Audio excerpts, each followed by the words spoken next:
Pemasaran adalah jantung dari setiap bisnis, tetapi tidak ada satu strategi yang cocok untuk semua. Karena itu penting untuk memahami beragam strategi pemasaran yang dapat membantu kita menjangkau audiens yang tepat dan meningkatkan keberhasilan bisnis.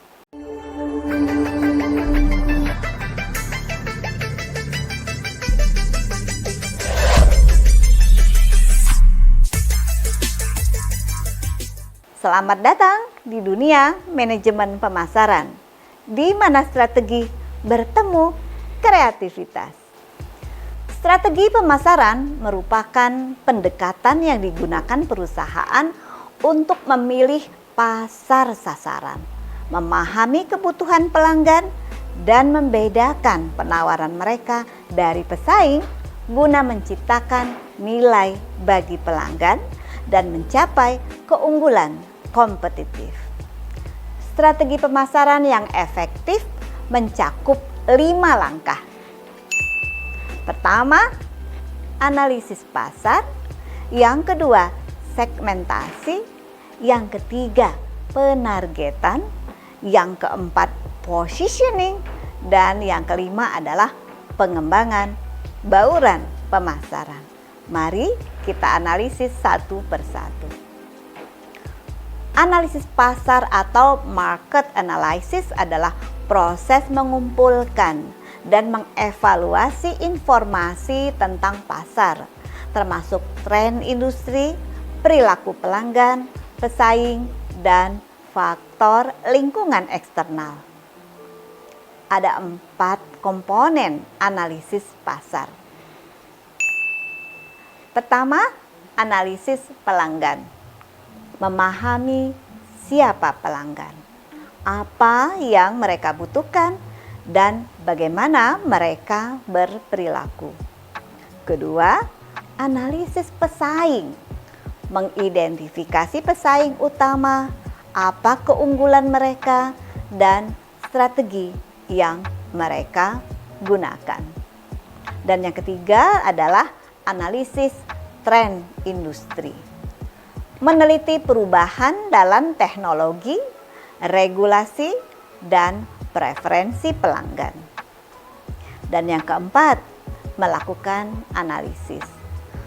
SWOT analysis dapat kita gunakan untuk mengidentifikasi apa saja kekuatan, kelemahan, peluang, maupun ancaman perusahaan.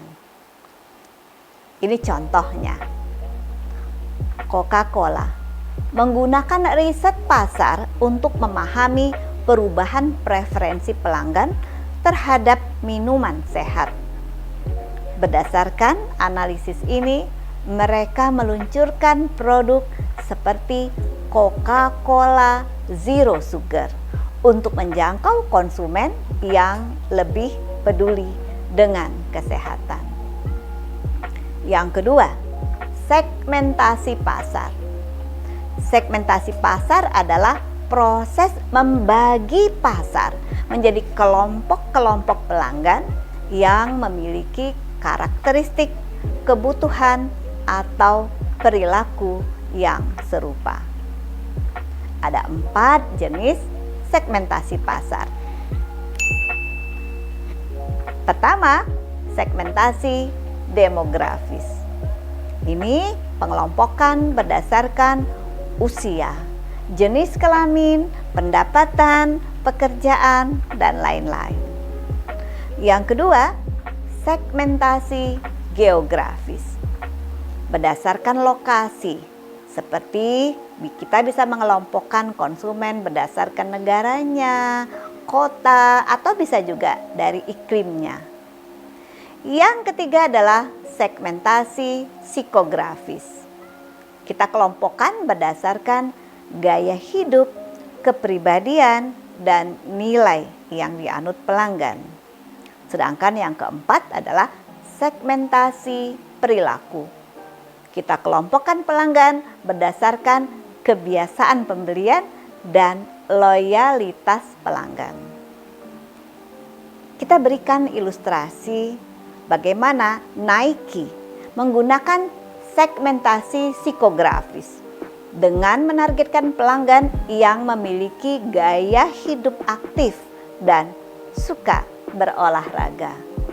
Mereka juga melakukan segmentasi demografis, menawarkan produk yang berbeda untuk pria, wanita, dan anak-anak. Untuk penargetan pasar atau market targeting, di sini produsen akan memilih segmen pasar yang paling menguntungkan untuk difokuskan. Strategi penargetan ada 4 jenis. Pertama, mass marketing. Menargetkan seluruh pasar dengan satu strategi, misalnya Coca-Cola. Yang kedua, differentiated marketing. Menargetkan beberapa segmen dengan strategi yang berbeda. Misal, Samsung menawarkan berbagai model ponselnya. Yang ketiga, niche marketing. Menargetkan segmen pasar yang lebih kecil dan spesifik.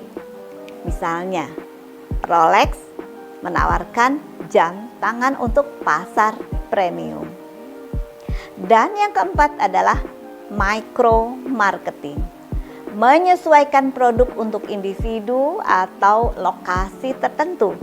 Misalnya, Starbucks yang menawarkan menu yang berbeda di banyak negara. Ini adalah beberapa contoh implementasi dari segmentasi pasar. Apple menggunakan differentiated marketing dengan produk seperti iPhone SE untuk pasar menengah dan iPhone Pro untuk pelanggan premium. Tesla menggunakan niche marketing, hanya menargetkan pelanggan yang tertarik pada mobil listrik berkualitas tinggi. Berikutnya adalah positioning, posisi pasar. Positioning adalah strategi untuk menciptakan citra unik di benak pelanggan agar produk berbeda dari para pesaing lainnya. Ada 4 strategi positioning.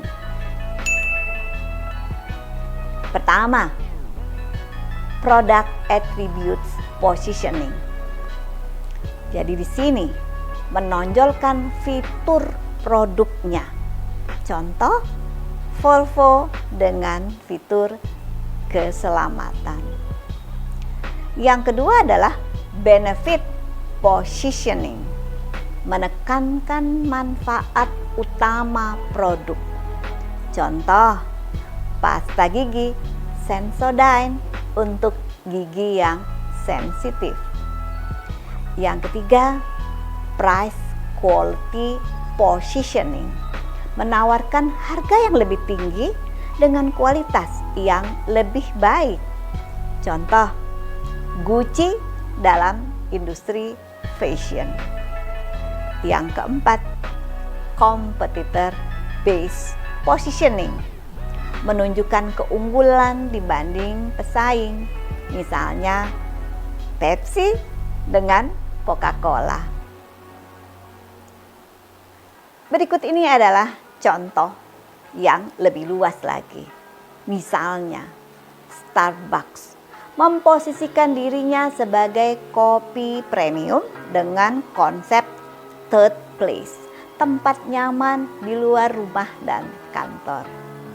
BMW memposisikan dirinya sebagai mobil mewah dengan performa tinggi melalui slogan The Ultimate Driving Machine.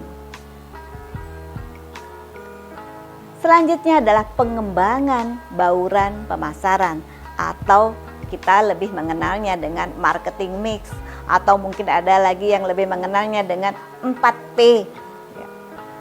Bauran pemasaran atau marketing mix adalah kombinasi elemen-elemen pemasaran yang digunakan untuk mencapai tujuan bisnis. Ada 4 elemen dasar bauran pemasaran. Pertama, produk. Barang atau jasa yang ditawarkan perusahaan. P yang kedua adalah price, harga. Strategi penetapan harga. P yang ketiga adalah place, tempat. Merupakan saluran distribusi yang digunakan untuk menjual produk.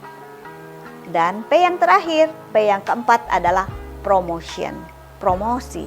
Strategi komunikasi untuk menarik pelanggan. Ini saya berikan beberapa contoh implementasinya. Nike menggunakan inovasi produk seperti teknologi Flyknit pada sepatu olahraga. McDonald's menetapkan harga berbeda untuk pasar yang berbeda menggunakan strategi lokalisasi harga. Amazon menggunakan distribusi e-commerce yang efisien untuk menjangkau pelanggan di seluruh dunia. Coca-Cola memanfaatkan iklan digital dan sponsorship event untuk mempromosikan produknya.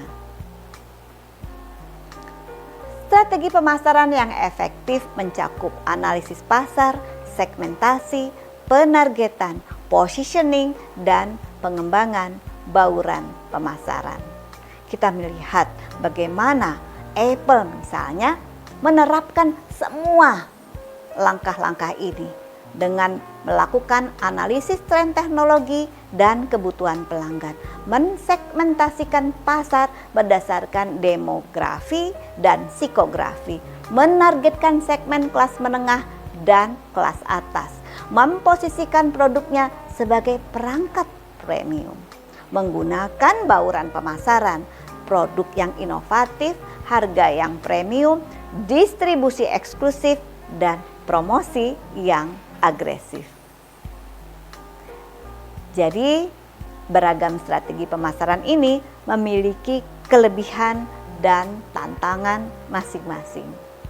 Memahami pelanggan sangatlah penting dalam strategi pemasaran. Kunci utamanya adalah memilih strategi yang sesuai dengan target pasar, tujuan bisnis, dan sumber daya yang kita miliki. Positioning yang kuat dapat membedakan produk dari pesaing. Kombinasi elemen pemasaran yang tepat dapat meningkatkan keberhasilan bisnis. Dengan strategi yang tepat, perusahaan dapat menciptakan nilai bagi pelanggan dan mencapai keunggulan kompetitif di pasar. Jika Anda ingin mendiskusikan strategi pemasaran lebih lanjut atau memiliki pertanyaan, tulis di kolom komentar. Jangan lupa untuk like, share, dan subscribe agar tidak ketinggalan konten menarik lainnya. Sampai jumpa di video berikutnya. Mari kita kuasai strategi pemasaran untuk mencapai kesuksesan bisnis. Terima kasih telah mengikuti materi tentang strategi pemasaran. Tetap semangat dan teruslah belajar menjadi pemasar yang luar biasa.